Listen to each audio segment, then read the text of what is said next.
This can't be happening, Lucia whispered, her hands trembling as she held the lab results given by Dr. Javier Reyes. The room seemed frozen, time suspended between the ticking of the wall clock in the pediatric oncology office at Mount Sinai Children's Hospital, Brooklyn. Dr. Javier Reyes, who had been with Camila for the past 2 years, looked at Lucia with deep compassion. "I'm so sorry, Lucia," he said gently. "Camila's leukemia has relapsed, and this time, it's progressing quickly." Lucia felt the ground beneath her vanish. Every cell in her body screamed in protest. How could this be? Camila was only 7. She had fought so bravely for so long. How could they be starting over again? "Is there still hope, doctor?" she asked, her voice barely a whisper. "There is," he nodded. "An experimental treatment in Boston, Massachusetts. It has shown high success rates in similar cases. But what? The cost is 60,000 reais, over $12,000, and treatment must begin within the next 48 hours. It felt like a punch to the chest. As a public elementary school teacher, Lucia made less than 3,000 reais a month. Her savings had been drained during the previous rounds of treatment. She had no car, no property, no family able to help. Lucia walked out of the hospital in a daze. A light rain had begun to fall. Camila was waiting in the playroom, holding a purple paper butterfly, her favorite color. "Mommy, I made this for you. It's for good luck." Lucia hugged her tightly, hiding her tears and her daughter's laughter, but inside, her soul was unraveling. There was only one question echoing through her mind. What do I have to do to save my child? Lucia sat motionless in her tiny apartment, the warm yellow light casting long shadows over her face, carved with helplessness. On the table were scattered papers, hospital bills, her pay slips, loan rejections.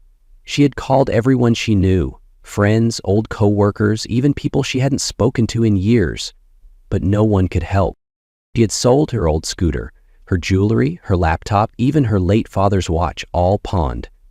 Her bank account now held just over 100 reais, a drop in the ocean compared to the 60,000 she needed. Camila was blissfully unaware. The little girl sat in her bedroom, drawing butterflies on the wall with her favorite purple marker. "Mom, I think butterflies are little angels. They fly so high that nobody can catch them." Lucia smiled weakly. Her heart was breaking. As night fell, Lucia sat by the window, staring out at the city. She remembered the hushed stories from the hospital, of women who'd done the unthinkable to save their children. She used to silently judge them. But now she understood. When it comes to your child's life, there is no such thing as too far. Her phone buzzed. It was her sister. "Marianne Rivera, I've tried everything," Lucia sighed. "Lucia, I don't have that kind of money, but if there's—" "No one can," she whispered and hung up. Then, a thought. Dark, frightening, but clear. The Plaza Hotel, New York. She had walked past it many times while tutoring business clients. A place of luxury and power. Rumors swirled around that hotel, unspoken arrangements between the rich and the desperate. She never believed them, never dared to imagine herself in one. Until now. The next morning, she sent Camila to a neighbor's and returned home to prepare. She wore a simple black dress a friend had once gifted her, light makeup, tied her hair neatly. When she looked in the mirror, she barely recognized herself. She arrived at the hotel at 7 p.m. The grand lobby shimmered with gold lights. The scent of polished wood and expensive perfume hung in the air. She felt like an intruder. Her steps were heavy, her palms damp. She sat at the bar and ordered a glass of water, the only thing she could afford. From there, she watched men in suits, flashing luxury watches and tight smiles. And then she saw him. Sitting in a corner booth was a man in his late 30s, dressed in a crisp white shirt and gray blazer. His face was thoughtful, eyes on a laptop screen, but clearly elsewhere. There was something in his expression, weariness, grief. Lucia took a deep breath. She walked over. "And excuse me, I need to speak with you." The man looked up. Deep brown eyes that somehow seemed to see everything. He gave a slight nod. "Sit." My name is Lucia Rivera. I know this is strange, but my daughter is dying. Mateo Blake had heard all kinds of stories. People trying to reach him for money, favors, attention. But this woman? Her eyes held no greed, only pain. He said nothing, just listened. Camilla is 7. She has leukemia. I have no other options. Lucia's voice was steady, even as tears streamed down her cheeks. I'm not the kind of woman who does this, but I'll do anything to save her. Mateo Blake didn't respond. Instead, he stood and motioned for a server to bring wine to a private table. He had no interest in her body, but something about her compelled him to want more, to listen. They moved to a table near the window. The city lights below glowed like a galaxy. Lucia looked down. I've heard. There are men who pay for one night with a woman. Mateo raised an eyebrow. Just one night, she whispered, then I'll disappear. You'll never see me again, but please help me save Camilla. He stared at her for a long time. Then finally, he spoke, slowly.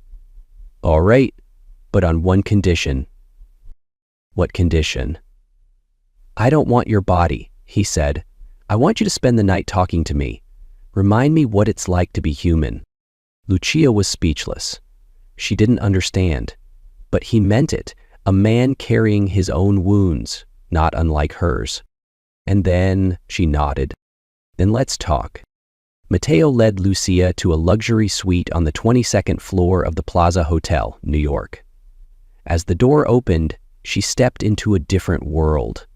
A space 3 times the size of her apartment, with velvet carpeting, soft lighting, and tall glass windows overlooking the shimmering city below.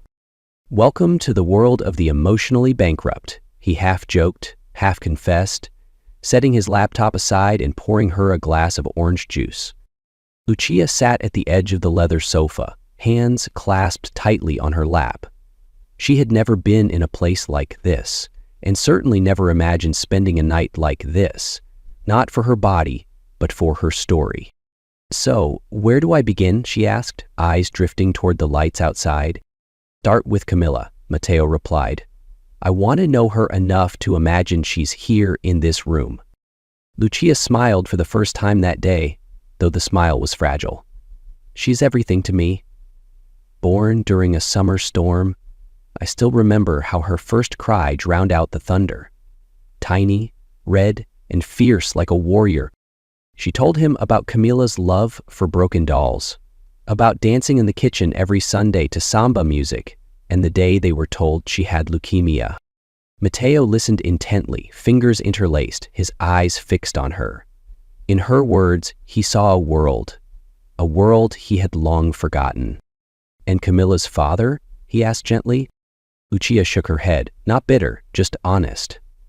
He disappeared the moment I told him I was pregnant. I used to think being a single mom was a curse. Now I see it's the greatest honor of my life. Mateo nodded, eyes cast downward. There was someone I couldn't save, he said. Lucas, my little brother, he had leukemia too. Died when he was 8. Lucia froze. I was 15 when he passed, Mateo continued, voice quieter now. I promised myself I'd become so rich that no child would ever die because they couldn't afford to live. Lucia saw it then. Beneath the polished surface, he was still that 15-year-old boy. Still broken. They kept talking about sleepless nights during Camila's fevers, her butterfly drawings for the nurses, her dream of becoming a doctor. Mateo shared how his million-dollar deals felt hollow with no one to celebrate them. By 3 a.m., Lucia laughed unexpectedly. I didn't think I could laugh tonight. And I didn't think I'd meet someone I could listen to for 6 hours straight, Mateo replied. The silence that followed wasn't awkward, it was peace. 2 wounded souls finding a mirror in each other. Lucia stood and walked to the tall window. The city slept below, quiet and unaware. She thought of Camilla, probably asleep, holding her purple paper butterfly. Do you believe in miracles? She asked. Mateo joined her, his shoulder gently touching hers. I didn't until tonight. When the sun began rising over the Brooklyn skyline, Lucia gathered her things. She hadn't asked for confirmation, nor would she. She had told the truth, that was enough. But Matteo called out to her. He pulled a small notebook from his blazer and wrote a check. Walking over, he placed it in her hands. Lucia looked down. 60,000 reais. She looked up, her voice breaking. Why? I haven't done anything to deserve this. Matteo didn't answer right away. Then he placed a hand over his chest. Because your daughter does. And because I want you to have the chance I never got. Lucia broke down in tears, not from pain, but from being saved. Thank you. I don't know what to say. Say nothing, Matteo whispered. Just save Camila. And if one day that little girl flies high enough, tell her that tonight a miracle happened. As Lucia walked out of the Plaza Hotel, New York, with a check in her hand, daylight was already streaming across the city. She didn't know if the night before had been a dream, but the paper she held was real, and so was the chance to save her daughter's life. Just hours later, Lucia stood in the coordinator's office at the hospital in Boston, Massachusetts. The paperwork was processed urgently. Camila was transferred that very night via special medical transport. Lucia watched her daughter sleep, still clutching the purple paper butterfly, and prayed that the world would pause long enough for a miracle to arrive. And the miracle came. Within 2 weeks, Camila's response to the treatment exceeded every expectation. Her bone marrow began to regenerate, blood levels stabilized, and for the first time in nearly 2 years, Dr. Javier Reyes smiled as he entered the hospital room. We're not out of the woods yet, he said, but Camila is fighting like a true warrior. Lucia couldn't stop the tears. Hope something she thought had died was slowly breathing again. After 3 weeks, Camila was strong enough to move out of intensive care. She was transferred to the recovery ward and began physical therapy. Her growing hair was a tender reminder of how far they had come and how much still lay ahead. One afternoon, while Camila slept, Lucia took out her phone and texted the number Matteo had once used to call her a cab. The message failed. The number had been disconnected. She tried searching online. No social media, no LinkedIn, nothing. Matteo Blake had vanished. Months passed. Lucia and Camila returned to Brooklyn. Life resumed, or at least it looked like it had. Camila rejoined school, her short hair and bright eyes full of purpose.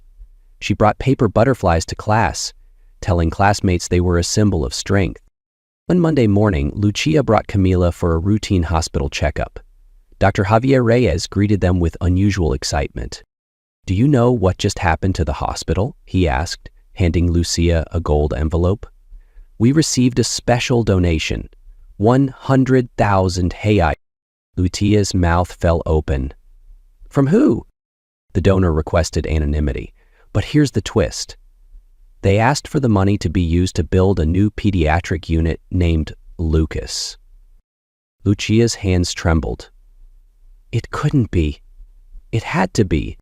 All day, her mind swirled with thoughts of Matteo.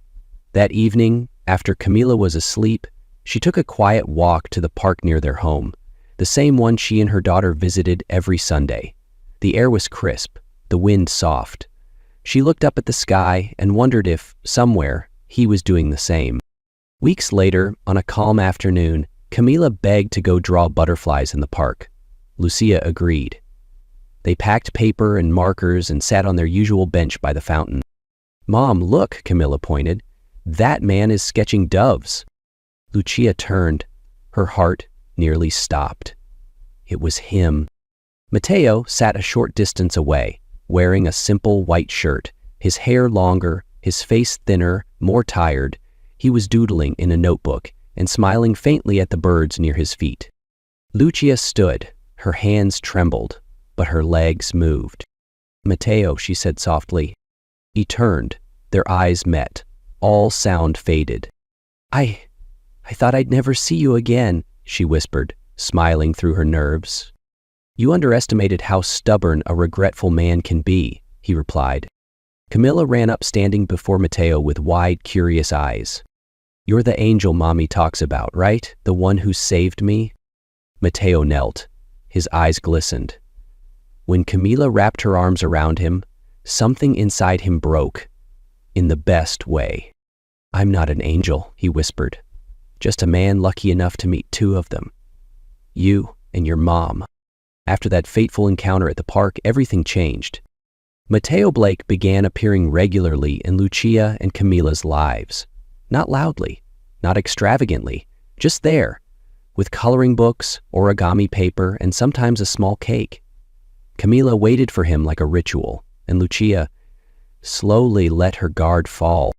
They started having Sunday breakfasts together, walking in Prospect Park, drawing butterflies and letting them fly on the wind. Mateo never brought up money or that night at the hotel. He was simply present, a man learning to live again.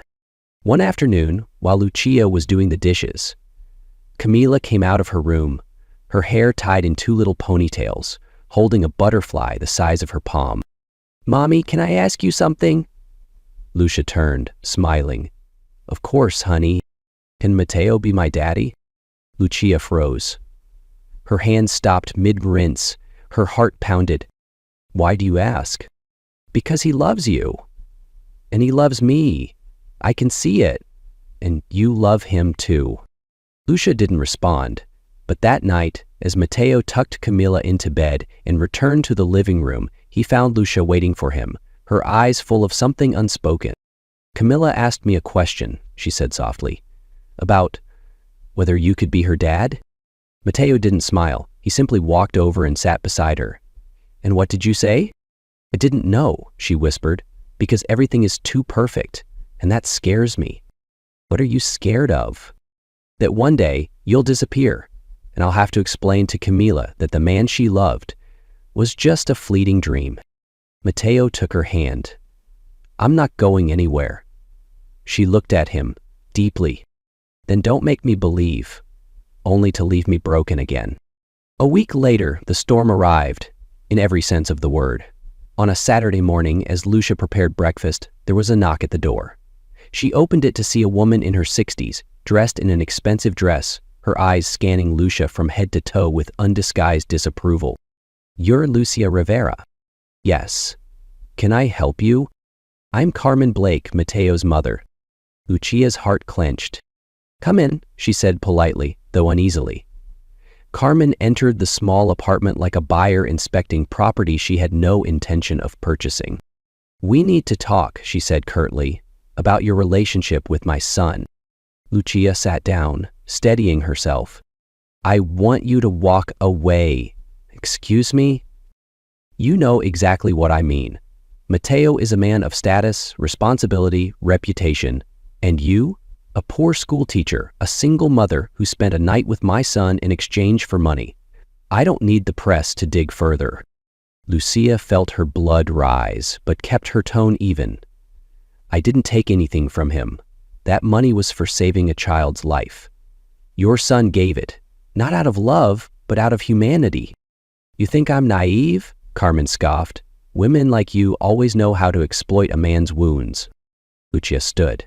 "If you came here to insult me, then you should leave. I came to warn you. Continue this charade and I will make your life and your daughter's very difficult.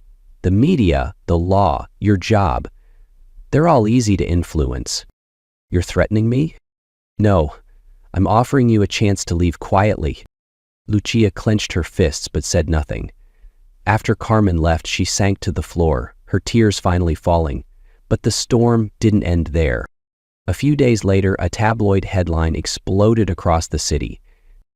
"Billionaire Mateo Blake pays poor teacher for one night. Secret exposed." The article was full of twisted facts and suggestive lies. Photos of Lucia entering the hospital and an old image of Mateo outside the Plaza Hotel, New York, accompanied the story. Online comments were brutal. At school, her coworkers looked at her with pity.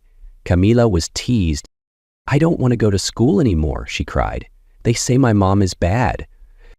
Lucia felt her world collapse, and when Mateo arrived that Saturday afternoon, she had already packed their bags. "We're going to Philadelphia, PA, to my sister Marianne Rivera's." "No, you don't have to leave. We'll fix this together." Matteo, you don't understand. You can move on with your life, but I can't. I'm being judged every day, and Camila is suffering for it. Matteo was speechless. He wanted to hold her, to say it would all be okay, but for the first time, he didn't know how to keep the woman he loved from slipping away. Lucia kissed him softly on the cheek before stepping into the taxi. Thank you for giving my daughter a chance to live. Matteo stood alone under a gray sky. A gust of wind blew past, carrying a paper butterfly someone had dropped in the park. He bent down to pick it up. Everything had just begun and had already fallen apart. Lucia thought leaving Brooklyn would calm the storm, but it didn't. The cruelty of public judgment knew no borders. In Philadelphia, even while living discreetly in her sister's small apartment, she kept receiving anonymous texts, hateful comments, and prank calls from fake journalists. The school where Camila was supposed to enroll turned her away once they discovered who her mother was. Marianne did her best to console her sister, but both women knew this couldn't last forever. Camila grew quieter each day. The once vibrant little girl who dreamed of becoming a doctor now spent her afternoons drawing butterflies alone in the corner. Lucia stayed up many nights, holding her daughter close, crying silently, and praying like someone clutching onto the last thread of hope. Matteo Blake still called, still texted, but Lucia never answered. She feared that hearing his voice would cause every wall she'd built to collapse. She didn't feel anger, only pain. Matteo had entered her life like light breaking through storm clouds, but that light had been so bright, its absence now made the darkness even deeper. In Brooklyn, Matteo wasn't doing much better. After Lucia left, he lost all sense of direction. Meetings became meaningless, he neglected his company, rejected deals, ignored a proposal even from the government. The board of directors pressured him, the media circled, but Matteo no longer cared. He returned often to the park where he had first met Camila, sitting on the same bench for hours, watching children play. Sometimes he brought a sketch pad, filling the pages with butterflies, the only thing that made him feel close to Lucia. One afternoon, standing in front of a Bushwick Collective wall at the city's art center, his eyes caught on a new painting, a little girl holding a purple butterfly in her hand. Underneath, in rough handwriting, it read, "If you still believe in us, find us." He froze. That handwriting, it was Camila's. The next morning, Matteo visited every street art studio in the city. It took him 3 days to find a volunteer group that did projects with children battling cancer. One of them had recently worked in Philadelphia, PA, at the exact housing complex where Marianne Rivera lived. Without hesitation, Matteo boarded a flight that very night. Lucia was folding clothes in the living room when the doorbell rang. Marianne opened it and turned back, stunned. Lucia stepped out, and her heart nearly stopped. Matteo stood there, holding a bouquet made entirely of paper butterflies, dozens of them, each a different color. "I found you," he whispered. "You know, nothing hurts more than living without you and Camila." Tears filled Lucia's eyes. All the strength she had forced herself to hold in the past months unraveled in that single moment. "I can't go back to the life we had before, Matteo." "I can't either. But we can start again. Anywhere. Just say the word." Camila came running from inside, squealing. "I knew you'd find us." Matteo knelt down, hugging her like he was embracing the whole world. "I promise," he said, his voice cracking, "I won't ever let anyone hurt you or your mom again." Lucia looked at the two of them and felt something inside her slowly begin to heal. Some wounds never fully go away, but some love teaches us how to live with them and keep walking forward. That evening, Matteo sat on the balcony, his fingers gently wrapped around Lucia's. "I used to think money was the only thing that could change the world," he said. "And now? Now I think, sometimes, all it takes is one person believing in you." Lucia rested her head on his shoulder. Down below, Camila was folding butterflies with Aunt Marianne, her face glowing in the warmth of yellow lamplight. For the first time in years, Lucia felt that peace might not be so far away after all. One quiet evening, as rain tapped gently on the windows and the family sat together in the living room, Camila suddenly looked up and said, "Mommy, I want to write a letter." Lucia smiled, gently brushing her daughter's soft hair. "Who do you want to write to, my little angel?" "To everyone," Camila replied. She grabbed a sheet of paper and her favorite purple pen. Matteo and Lucia watched in silence, not wanting to interrupt her as she concentrated like a young author writing her very first story. To everyone who has ever been scared, sad, or felt like hope was gone. My name is Camilla. I'm 7 years old. I used to have leukemia. Now I'm getting better. My mom is the bravest person in the world. She did everything to help me live. There were days when she didn't sleep, didn't eat, just held my hand so tight I knew I wouldn't disappear. There's a man named Matteo. He's not my dad, but he saved me like a superhero. He can't fly like Superman, but he listens to my mom, and he makes her smile again, something I hadn't seen in a very long time. People say bad things about my mom. I don't know why. All I know is if my mom is bad, then the whole world must be full of bad people, 'cause nobody is better than her. I'm writing this letter to say, if you're sad, you're not alone. If you're scared, look up at the sky. Every butterfly is a message from someone who was once hurting like you. If you think no one loves you, remember, there is always at least one person somewhere thinking of you. Like my mom thinks of me, like I think of my mom, like Matteo thinks of both of us. The world is really big, but love makes it feel small. We might not be rich or famous or special in the way people think matters, but if you can still love even just one person, then you already have a miracle. I don't know how long I'll live, but I know this. If I can wake up each day, see the sunlight, eat my mom's toast, and hug Matteo, that's already a perfect day. Thank you for reading my letter. If you know someone who's sad, give them a paper butterfly. Maybe they'll smile. With love, Camila. When Lucia reached the last line, she couldn't hold back her tears. Matteo sat in silence, clutching the letter like it might disappear if he let go. "She writes better than most adults," he whispered, his voice thick with emotion. Lucia hugged her daughter tightly. "You are the most precious gift I've ever received." Camilla nestled into her mother's arms. "I just want people to know that love is still here. No matter what people say, no matter how much they hate, love still wins." That night, Lucia posted Camilla's letter on social media. No name, no hashtags, no calls for sympathy, just a child's words from the heart. And by morning, it had gone viral. Hundreds, then thousands of people began folding paper butterflies, taking photos and sharing them with hashtags. Butterfly for Camilla, love will not be defeated. Even those who once doubted, mocked, or remained silent began offering quiet apologies, not through words, but by sending back something simple, a butterfly. Matteo bought a large box to collect them. Every letter, every folded wing, every message. Camila treated them like treasures. Each day she picked one, read the note aloud, and taped it to the wall next to her bed. "This is the wall of people who love me," she said. "I'm not scared anymore." Lucia looked at her daughter, and for the first time in a long time, she felt something powerful rise inside her, a kind of faith that no matter what tomorrow might bring, as long as love remained, they would never be defeated. 1 year after Camila wrote her letter, life for the three of them had changed. Not in some magical or glamorous way, but in the quietest, most peaceful way possible. Lucia had returned to teaching at a small public school on the outskirts of Boston, where no one cared about her past in the headlines. There, she was just a gentle teacher, loved by her students for her emotional lessons and compassionate heart.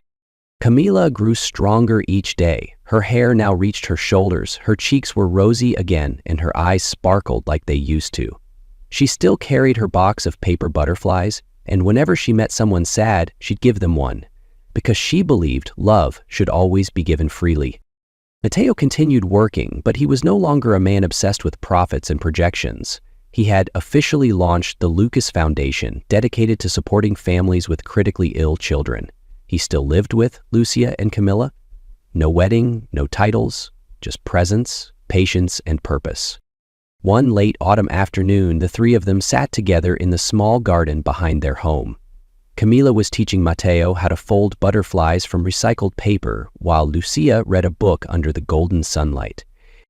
"Mom," Camila called out, "can I ask you something else?" Lucia folded her book closed, smiling. "Of course, sweetheart. If one day I fly far away, would you be sad?" Lucia paused, then answered gently, "Yes, but I would be proud, and I'd look up at the sky, find a purple butterfly, and smile." Matteo reached for Lucia's hand and squeezed it softly. No one needed to say anything more. That night, after Camila had fallen asleep, Matteo and Lucia sat outside under the starry sky. The wind rustled gently through the garden leaves. "Do you think we did the right thing?" Matteo asked quietly. Lucia leaned her head on his shoulder. "I don't know, but I know we loved, right?" A sudden breeze passed by, and from somewhere in the house, a purple paper butterfly floated up, spinning in the air, dancing around the balcony, and disappearing into the night. Lucia smiled. "Camila says if you ever see a butterfly fly at night, it's a blessing from an angel." Matteo didn't reply. He just watched that little winged symbol disappear, as if staring into the future. A future that wasn't perfect, but real. A future where people didn't forget their scars. They just learned how to live with them, and how to love through them. The following month, Camila wrote another letter, this time addressed to her future self.